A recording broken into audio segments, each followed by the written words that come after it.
মুঘল সম্রাট ঔরঙ্গজেবকে নিয়ে সামাজিক মাধ্যমে সাম্প্রদায়িকতা ছড়ানোর অভিযোগ এনে মন্ত্রী সুধাংশু দাসের বিরুদ্ধে মামলা করল ত্রিপুরা ইনসাফ পরিষদ।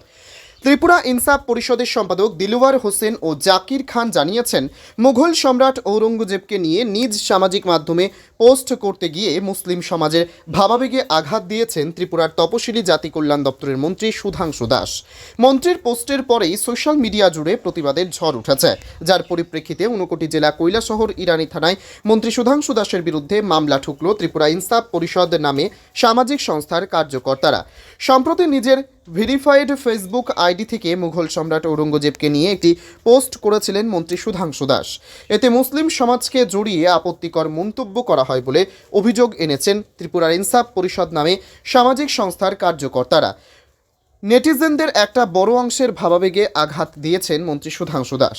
তার মন্ত্রীর পোস্টকে শেয়ার করে এর বিরুদ্ধে জনমত গঠন করার চেষ্টা করেন। এবার প্রশ্ন হলো, মন্ত্রীর পোস্টে কী এমন ছিল যার কারণে এমন প্রতিবাদের ঢেউ আছড়ে পড়ল সামাজিক মাধ্যমে? মন্ত্রী সুধাংশু দাস নিজ সামাজিক মাধ্যমে পোস্ট করে মন্ত্রী সুধাংশু দাস লেখেন যে ঔরঙ্গজেব শত শত হিন্দু মন্দির ধ্বংস করেছে, শত শত হিন্দু, মারাঠা ও শিখদের হত্যা করেছে। শিখদের নবম ধর্মগুরু তেগ বাহাদুর ও ছত্রপতি সাম্বাজি মহারাজকে নির্মমভাবে হত্যা করেছিল ইসলাম ধর্ম গ্রহণ না করার অপরাধে। সে ইসলামিক আতঙ্কবাদী, ডাকাত, চোর, অসভ্য, বর্বর, পশু সমতুল্য পাপীর বিচার ধরার সাথে ভারতের বিরোধী দল সমাজবাদী পার্টি, কংগ্রেস ও বামপন্থীরা যুক্ত থাকে শুধুমাত্র কট্টরপন্থী জিহাদিদের ভোট পাওয়ার জন্য। এই চির সত্যটা গণতান্ত্রিক নাগরিকদের বুঝতে হবে যে এরা দেশের জন্য কতটা বিপজ্জনক। মন্ত্রীর এই পোস্টটি সামনে আসার পরই ত্রিপুরা ইনসাফ পরিষদ নামে সামাজিক সংস্থার কার্যকর্তারা মন্ত্রী সুধাংশু দাসের বিরুদ্ধে কৈলাসহর ইরানি থানায় মামলা করে। মামলার বয়ানে বলা হয়, ত্রিপুরার তপশিলি জাতি কল্যাণ ও প্রাণী সম্পদ বিকাশ দপ্তরের মন্ত্রী সুধাংশু দাস দীর্ঘদিন যাবৎ ওনার ফেসবুক পেজে নির্দিষ্ট একটি জাতিকে উদ্দেশ্য করে ধর্মীয়, সাম্প্রদায়িকমূলক ও উস্কানিমূলক পোস্ট করে যাচ্ছেন। বিগত 12/3/2025 উক্ত মন্ত্রী উদ্দেশ্য প্রণোদিতভাবে সম্রাট ঔরঙ্গজেবকে নিয়ে বিভিন্ন ধরনের মিথ্যে ও বানোয়াট কথা লিখে মুসলিম ধর্মের ভাবাবেগে আঘাত করেছেন। শুধু তাই নয়, ঘুরিয়ে ফিরিয়ে মন্ত্রী সুধাংশু দাস ওনার ফেসবুক পোস্টে মুসলিমদের কট্টরপন্থী, জিহাদি ও অসভ্য, বর্বর ইত্যাদি বলেছেন এবং মুসলিমরা ভারতের জন্য বিপজ্জনক বলে মন্তব্য করার চেষ্টা করেছেন, যা সরাসরি সমগ্র মুসলিম জাতিগোষ্ঠীর অন্তরে আঘাত করেছে এবং এ ধরনের পোস্ট সমাজে বিশৃঙ্খলা এবং সাম্প্রদায়িক সম্প্রীতি বিনষ্টের কারণ হতে পারে। পরে সাংবাদিকদের সামনে প্রতিক্রিয়া ব্যক্ত করে ত্রিপুরা ইনসাফ পরিষদে সম্পাদক দিলওয়ার হোসেন ও জাকির খান অভিযোগ করে বলেন, এটাই প্রথম নয়, অতীতেও এরকম বহু উস্কানিমূলক পোস্ট করেছেন মন্ত্রী সুধাংশু দাস। পরে চাপে পড়ে আবার সেই পোস্টটাকে ডিলিট করতে হয়েছে।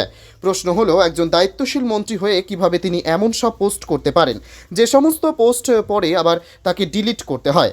মুঘল সম্রাট ঔরঙ্গজেবকে জড়িয়ে মুসলমানদের তিনি বহু বাজেভাবে আক্রমণ করেছেন, যা একজন মন্ত্রীর কলমে শোভা পায় না।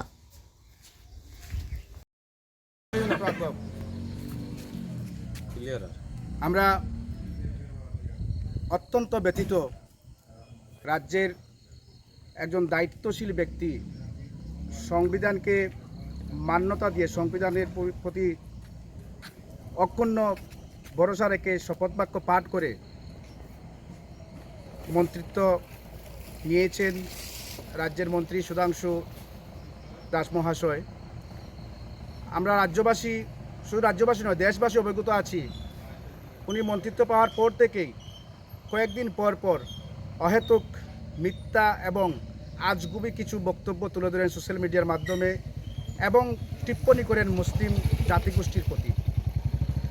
গত পরশুদিন উনি ওনার ফেসবুক পেজে সম্রাট ঔরঙ্গজেব নিয়ে কিছু বিকৃত তথ্য, বিকৃত ইতিহাস তুলে ধরে ঘুরিয়ে ফিরিয়ে বলতে চেয়েছেন মুসলিমরা দেশের জন্য বিপজ্জনক। শুধু মুসলিমদের টার্গেট করেননি, উনি বিরোধী অন্যান্য দলদেরকেও টার্গেট করেছেন।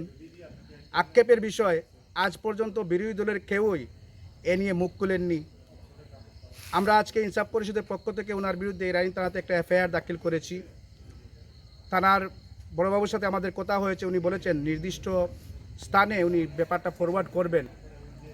আমরা পাশাপাশি রাজ্যের তীব্রমতা সুপ্রিমোর প্রতি দৃষ্টি আকর্ষণ এবং কৃতজ্ঞতা জ্ঞাপন করছি। উনি এই বলতে গেলে ভণ্ড মন্ত্রীর এই বক্তব্যের বিরোধিতা করেছেন এবং নিন্দা জানিয়েছেন। ঔরঙ্গজেব মুসলিম ধর্মাবলম্বীদের কাছে একজন সম্মানীয় ব্যক্তি এবং উনি ইসলাম ধর্ম অনুসারে একজন অলি ছিলেন। পাশাপাশি মহামতি সম্রাট আকবর মুসলিম হলেও ওনার প্রতি কোনো ধরনের টিপ্পণী বা ওনাকে নিয়ে কোনো ধরনের মন্তব্য আমরা দেখি না। যদিও ইতিহাসে আমরা যতটুকু জেনেছি, ইতিহাসবিদরা জানবেন সম্রাট আকবর রাজপুত রমণীদের বিভিন্নভাবে টাকার প্রলোভন দেখিয়ে, সম্পদের প্রলোভন দেখিয়ে, জায়গিরদারির প্রলোভন দেখিয়ে বিয়ে করেছিলেন। 500-রও অধিক রমণী ছিলেন সম্রাট আকবরের। অথচ সেই আকবর নিয়ে কোনো ধরনের মন্তব্য হয় না। যিনি সবচেয়ে ভালো ছিলেন তাকে নিয়েই অহেতুক মন্তব্য। কিছু কিছু ইতিহাসবিদরা বিকৃত ইতিহাস তৈরি করেছেন। সেই সব ইতিহাসকে কুক্ষিগত করে অল্প শিক্ষিত কিছু কিছু অমুসলিম ভাইরা সমাজে বিশৃঙ্খলা তৈরির উদ্দেশ্যে এ ধরনের কাণ্ড করে থাকে। তার থেকে ব্যতিক্রম নয় আমাদের মহামান্য মন্ত্রী সুধাংশুবাবু। তো সুধাংশুবাবুর প্রতি আমাদের ওনার এই পুষ্টের তীব্র নিন্দা করছি এবং ঘৃণা করছি। পাশাপাশি রাজ্যের মুখ্যমন্ত্রীর কাছে আমরা বিনম্র আহ্বান করছি, এই ধরনের মন্ত্রিত্ব যাদের হীন মানসিকতা রয়েছে তাদেরকে মন্ত্রিত্ব থেকে বের করে দিন।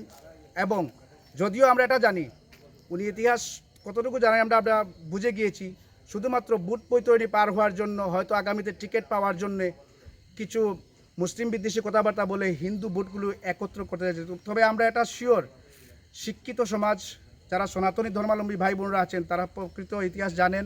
এবং উনি যে বারবার মুসলিমদেরকে এবং বাংলাদেশের বিভিন্ন বিষয় নিয়ে অহেতুক মন্তব্য করেছেন, তার জন্য ওনার প্রতি ওনারাও নিন্দা জানাবেন আমার বিশ্বাস।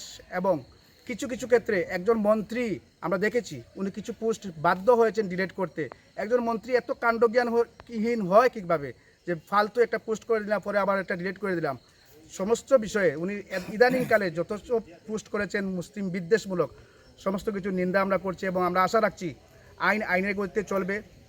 ভারতের আইনের ঊর্ধ্বে কেউ নয়। মন্ত্রী হলে যে আইন আলাদা হবে ওনার প্রতি, তা আমরা বিশ্বাস করি না। আমরা জানি ভারতের সংবিধান অনুযায়ী ভারতবর্ষ চলছে এবং সংবিধানের যে সমস্ত বিষয়ের অবমাননা উনি করছেন এবং বিশৃঙ্খলা তৈরি করার চেষ্টা করছেন, উস্কানিমূলক পোস্ট করছেন, তার প্রতি যে একজন পাবলিক যেভাবে করলে হতো সেইভাবেই একটা মন্ত্রী হলেও তার প্রতি সেরকম ব্যবস্থা নেওয়া হবে, এটা আমরা আশা রাখছি। বড়বাবু আমাদেরকে আশ্বস্ত করেছেন, উনি ব্যাপারটা দেখবেন। ধন্যবাদ সবাই। বিরানি থানায় ইনসাফ পরিষদের পক্ষ থেকে